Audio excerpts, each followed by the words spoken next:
Yo tout le monde les gars, c'est Jake, j'espère que vous allez bien les mecs, pour un part ça va nickel. Aujourd'hui je pour une nouvelle vidéo, je sais que ça fait très longtemps que j'ai pas sorti de vidéo les mecs, mais je suis désolé. Vous, je pense que vous êtes en vacances, malheureusement moi je ne le suis pas, vu que je ne suis plus au lycée, je suis à la fac, je n'ai pas de vacances. Du coup c'est pour ça qu'il y a un petit peu moins de vidéos. Mais bon, en tout cas j'espère que vous kiffez vos vacances, et j'espère que vous allez vous régaler avec la vidéo d'aujourd'hui, parce que c'est un mercato parfait les mecs. On reprend la série, et pour le premier épisode j'ai décidé de faire le mercato parfait de l'AC Milan. Ils ont fait un très bon mercato au mercato dernier, mais on va essayer d'améliorer ce mercato jusqu'à ce que ça devienne un mercato parfait. Donc un très gros épisode en vue aujourd'hui, et j'espère que le retour de cette série va vous plaire. Donc si vous voulez que je refasse plus de mercato parfait, n'hésitez pas à liker en masse cette vidéo, ça me ferait super plaisir, et peut-être pourquoi pas je ferai plus d'épisodes sur cette série. Donc je vais rappeler le concept pour les nouveaux qui viennent d'arriver sur la chaîne, c'est vraiment très simple. Je vais prendre un club en carrière manager, en l'occurrence aujourd'hui le Milan AC, et je vais tout simplement essayer de faire le meilleur mercato possible dès le premier mercato, c'est-à-dire le mercato d'été, en vendant des joueurs, en achetant ou en prêtant. Et le but de cette série est bien évidemment de vous aider si jamais vous prenez le Milan AC pour ce premier épisode,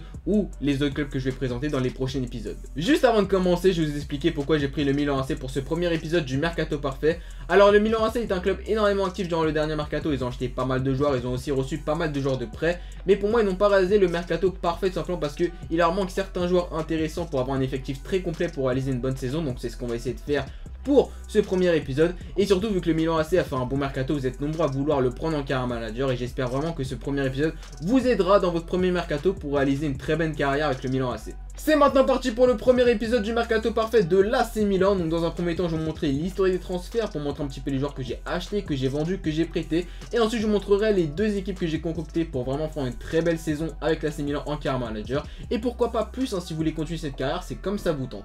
Donc au niveau du budget les mecs, j'ai oublié de vous le préciser, mais on a 70 millions de budget, c'est énorme hein. Les Chinois sont arrivés, ils ont énormément investi, donc vous allez pouvoir vous faire plaisir. Moi de mon côté je n'ai vraiment pas tout claqué, tout simplement parce que je trouve que ça ne sert pas à grand chose vu que l'équipe a déjà été pas mal remaniée à la base hein, vu qu'il y a déjà des transferts qui sont actualisés.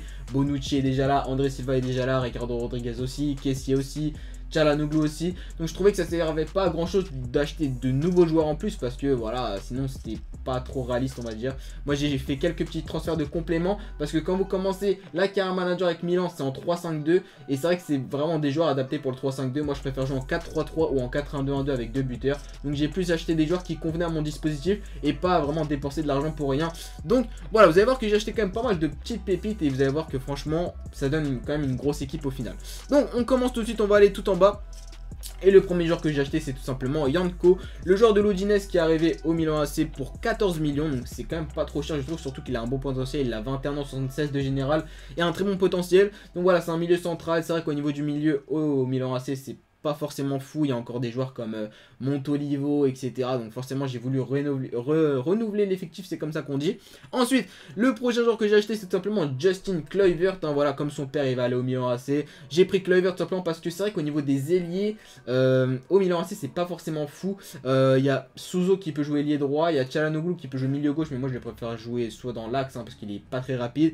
Du coup je me suis dit autant acheter un petit ailier si jamais je veux passer en 4-3-3 durant l'année. Je prends Kluivert hein, pour 8 millions, vous avez un très bon ailier qui est vraiment on va dire c'est une des plus grosses pépites en termes d'ailier, donc j'ai préféré prendre Kluivert. Ensuite au niveau du buteur j'ai pris Moussa Dembélé. Alors c'est vrai que c'est un choix qui peut surprendre certaines personnes parce que vu qu'il y a André Silva qui est arrivé, il y a Kalinic aussi, mais c'est vrai qu'au Milan AC il y a quand même pas mal de joueurs qui sont prêtés. Dans la vraie vie au Milan AC ils sont prêts avec option d'achat, donc soit ils vont être achetés certainement à la fin, mais dans le jeu ce n'est pas forcément pareil. Donc il y a vraiment pas mal de joueurs qui sont prêtés et qui vont repartir dans le club à la fin de l'année. Je pense à Kessié, à Kalinic surtout, qui va repartir, donc c'est un buteur qui va pas rester très longtemps. Donc j'ai préféré on va dire miser sur le futur encore une fois et prendre Moussa Dembélé. Après si je devais vous conseiller d'acheter quelqu'un en buteur soit cette saison ou l'année prochaine au niveau du Milan AC, c'est Belotti. Moi je l'ai pas pris tout simplement parce qu'il manquait du budget, parce que voilà Belotti c'est au moins 50-60 millions si vous voulez l'acheter, mais je vous conseille vraiment d'acheter Belotti. Moi j'ai pris Moussa Dembélé par sécurité, si jamais voilà il y a des petits pépins physiques etc. Je prends Moussa Dembélé, mais si je vous conseille de recruter quelqu'un c'est va dire Belotti. Mais voilà franchement Kalinic va repartir en prêt. Il y a aussi Cutrone mais il est aussi beaucoup trop jeune. Moussa Dembélé je pense que c'est un bon complément avec André Silva, et puis jamais il pourra faire la première saison, après pourquoi pas le revendre. Mais si je devais vous conseiller quelqu'un c'est Belotti, mais je n'ai pas pu le faire par manque de budget, et surtout parce que voilà sinon j'allais avoir trop de buteurs dans mon équipe. Mais la saison prochaine si je continue cette carrière j'aurai acheté Belotti si vous voulez mon point de vue. Ensuite on continue avec un petit prêt, donc j'ai prêté Zanellato à Pescara, donc lui on s'en fout un petit peu hein, je vous cache pas que je l'ai prêté parce que j'ai reçu une offre. Ensuite au niveau du joueur que j'ai acheté c'est tout simplement Cucurella. Donc à part son nom qui est un petit peu bizarre, c'est un très bon joueur avec un énorme potentiel, il coûte pas cher, il a 19 ans, 68 de général, un très bon potentiel et 2 millions. Il y a une clause libératoire à 3 millions, mais bon, vous pouvez négocier pour moins. Et puis voilà, c'est vrai qu'à gauche, il y a Ricardo Rodriguez qui vient d'arriver, il y a Antonelli, mais moi je le trouve un petit peu trop vieux. J'ai préféré prendre de la jeunesse avec Cucurella à gauche qui est vraiment très bon. Donc je vous le conseille. Ensuite, comme je vous ai dit, au niveau du milieu de terrain, c'est un petit peu vieillissant, donc forcément Montolivo, j'ai préféré le faire sortir du club. Il est parti au Torino pour 6 400 000, c'est toujours ça. Puis voilà, à 32 ans, il faut bien s'en débarrasser. Ensuite, pareil pour Paletta, un petit peu trop vieux. Et puis en défense centrale, avec Bonucci, avec Musacchio qui est arrivé, il y a aussi Zapata, il y a aussi Gomez et même Vergara, je crois. Donc forcément, on pouvait se séparer d'un défenseur central. J'ai préféré me séparer de Paletta, que je ne trouve pas indispensable à l'équipe, même si c'est vrai qu'il joue pas mal avec le Milan AC l'année dernière, mais j'ai préféré m'en séparer. Et ensuite, le dernier joueur que j'ai acheté, c'est Amiri, le jeune joueur d'Offenheim, le meilleur de jeu allemand, qui est vraiment très bon. Il a un très gros potentiel, il a 20 ans je crois, 77 de général, 17 millions, c'est pas super cher je trouve pour le joueur que c'est. Et puis tout simplement voilà, c'est vrai que après je vais vous montrer dans mon équipe B, mais c'est vrai qu'il colle parfaitement à mon équipe B, c'est principalement pour ça que j'ai acheté. Et puis maintenant on va directement passer aux deux équipes que je vous ai concoctées, et vous allez voir que là franchement c'est du très très lourd. Donc on se retrouve pour la présentation des deux équipes. On va commencer par l'équipe première, vous allez voir que c'est du très très lourd. Alors j'ai pas fait beaucoup de changements, voilà, j'ai pas fait beaucoup de transferts qui peuvent incorporer l'équipe première, mais moi je trouve que ça sert à rien de changer pour rien. Donc voilà, l'équipe première est déjà vraiment pas mal, mais vous allez voir que c'est plutôt les petits changements qui vont faire la différence. Donc on commence au gardien de but. Voilà, Donnarumma, vous ne pouvez pas le changer, c'est le meilleur gardien car un manager avec le meilleur potentiel, donc ça ne sert à rien de le changer. Ensuite la défense, comme je vous ai dit, c'est Ricardo Rodriguez qui vient d'arriver cette année, Musacchio qui vient d'arriver cette année, et Bonucci aussi. Donc on va vous dire que la défense c'est vraiment du très solide avec Abate à droite, qui peut être compensé soit par Calabria que j'aime beaucoup qui est dans l'équipe B, ou par Conti qu'ils ont mis milieu droit mais qui joue aussi défenseur droit. Donc là c'est comme vous voulez, moi je préfère Calabria. Après Conti est vraiment très très bon aussi. Au niveau du milieu de terrain, on part sur du Biglia, Kessié et Bonaventura. Kessié qui est prêté, donc forcément il repartira à l'Atalanta je crois l'année prochaine, donc ça c'est un petit peu dommage qu'il n'y ait pas un système de prêt avec option d'achat ou qu'il soit déjà au Milan AC. Il va repartir, c'est un petit peu dommage, mais le milieu de terrain est quand même assez solide, moi j'aime beaucoup. Et puis voilà, c'est quand même pas mal du tout. Et devant, alors c'est vrai que devant c'est un petit peu dommage parce que je trouve que ça manque d'ailier, mais après on a quand même Çalhanoğlu, Kalinic et Souzo, mais c'est vrai que ça manque un petit peu de vitesse devant, donc c'est pour ça que j'ai préféré prendre Kluivert. On ne sait jamais qu'il pourra faire des petites rentrées intéressantes, voilà, il est là le petit Kluivert, assez rapide, assez technique, il pourra vraiment apporter quelque chose devant.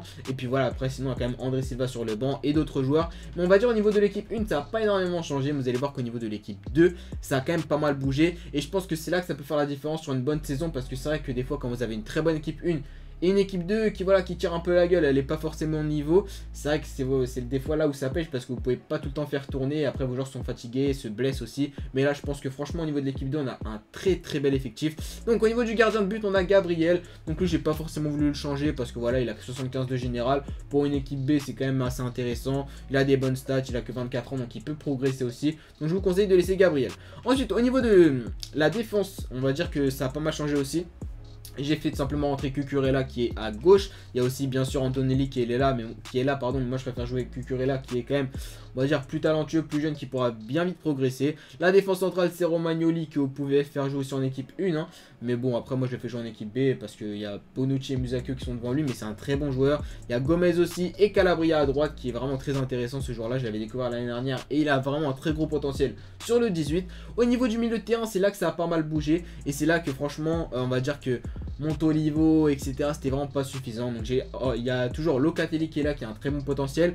Maori que vous pouvez changer mais qui reste quand même intéressant. Il a 21 ans, 72 de général, c'est un bon petit milieu centre. Ensuite il y a aussi Yanko que j'ai recruté de l'Udinese, et Amiri en 10 hein. C'est pour ça que je vous ai dit qu'il collait parfaitement à l'équipe B, parce que ça va être lui le dépositaire du jeu. 4 étoiles techniques, 20 ans, 1m80, il a une bonne frappe de loin, il est assez rapide, il est technique. Franchement, que dire de plus? C'est vraiment un très bon 10 que je vous conseille de tester. Et puis devant, voilà, Moussa Dembélé et André Silva. Donc c'est vraiment une belle paire d'attaquants. Ça manque peut-être un peu de vitesse. On va pas se mentir, ça manque peut-être un peu de vitesse et de technique.